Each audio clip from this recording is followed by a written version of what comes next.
Hi, today I will be sharing things that I am doing to keep me organized and productive in an effort to grow my YouTube channel. Currently, at the time of this recording, I think I have about 780 subscribers, okay? Less than 3 weeks ago, literally less than 3 weeks ago, I had 100 subscribers. I actually posted a video talking about how I got or things that I did to get my first 100 subscribers. My name is Tawanda, and this is According to Tawanda. Like, comment, and subscribe for more content like this. Today, we jumping right in. I'm going to tell you the first thing that I had to do, the first shift that I had to make to grow my YouTube channel was to develop a filming or recording schedule.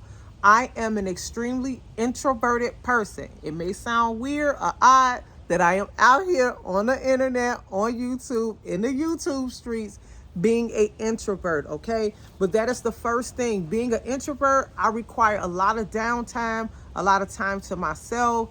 Those things rejuvenate me, restore me, and different things like that. I found it very challenging when I initially set my goal after putting it off for so long, but my goal was to start my channel by the end of January. In the month of January, I was going to start my channel. I just couldn't find the time. But then I realized it was because I didn't make the time. I am a kind of regimented person in some ways. I like to schedule things, and it just simply was not on the schedule. It was not on the calendar, so it did not happen. So I literally did not post my first video until January the 29th because I had made a commitment to myself. So it became more and more easier because it became a part of my reset. It became a part of my calendar. It became a part of my schedule for the next week, the next month, the next day. So it's very important to set that time aside to record and film. People, you automatically think that it's going to be easy to just sit down in front of the camera. It's not. It's not. We are busy people. We have to set aside the time to do it. The next thing that is keeping me very organized and keeping me productive is I have a bank of content ideas. I have a notebook that I actually purchased just for content ideas. Okay?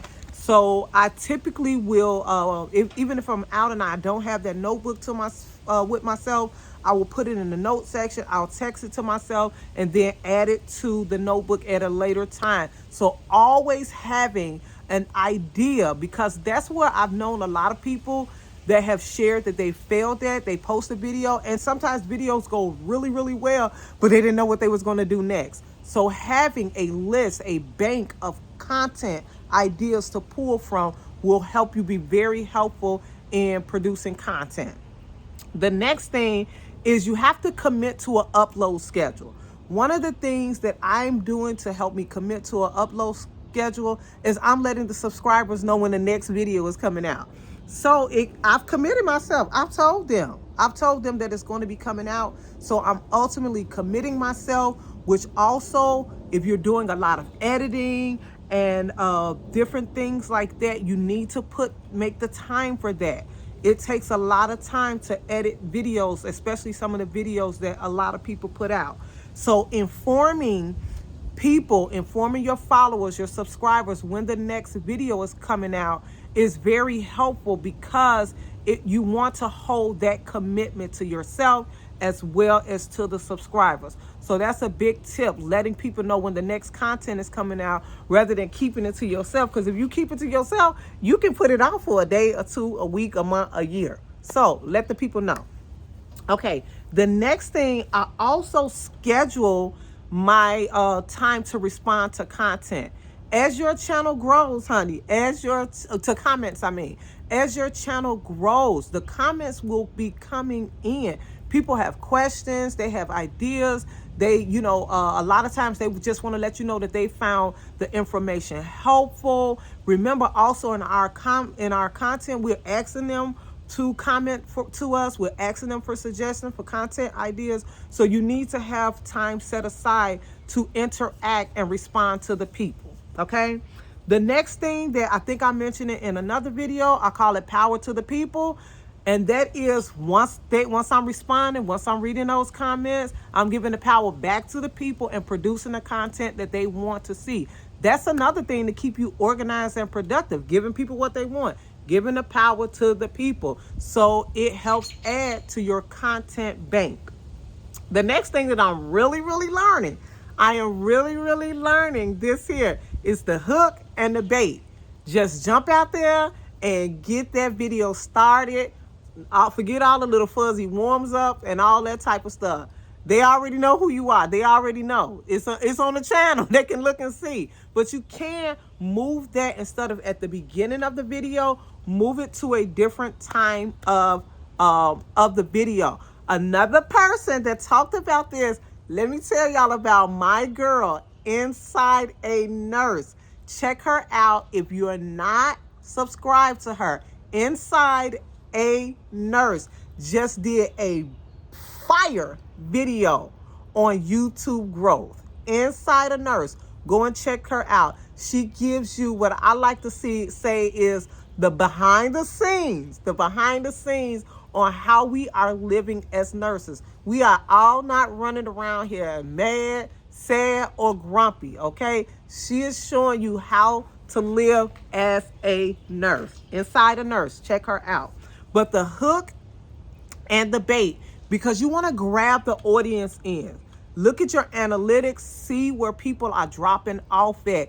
You want to make that first 30, 60 seconds of your video be impactful and grab the people in. Just think of when you're watching content yourself, where you begin to fall off at. Look at that, why you fell off. Analyze your own self as a viewer. Why did I just give up right there? What made me fall off? How did they not keep me?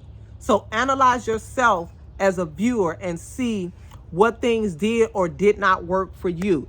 Another great thing that I want to share is an outline. Some people have a script. Me, I kind of like to go off the top of my head and how I'm feeling in the moment and what comes up and out of me. But I do typically have an outline that guides me of what I want to go to next. Or I also include things that I just do not want to forget. I do a lot of informational and educational videos.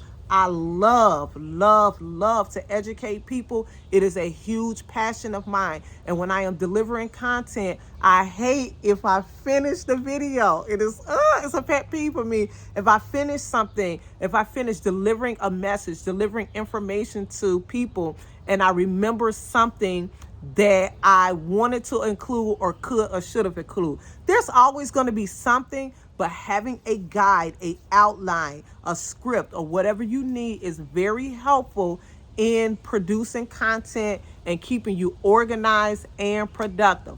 Another thing that I just want to add to is this here. I am truly finding out that it is the journey that is making the creator. These are videos that I never thought that I would produce, that I would never be putting on my channel. However, I do not like to hoard information. I do not. I like to share. If I know it, if I can share it. And that is one of the main reasons that I am on YouTube, because it helps me reach a mass number of people in a short amount of time. People will have your content for years to come. And that is what motivates me to step outside of my own self and things that I would normally typically do and talk about and feel comfortable with talking about. That's why I am sharing this type of content, because I want each one to teach one and everybody to help pull each other up and share information as we obtain information. For more content just like this, because I will be sharing my journey as my channel grows, I will be sharing the journey and providing all of the tips and the tricks to you all. So like, comment, and subscribe to According to Tawanda. Bye.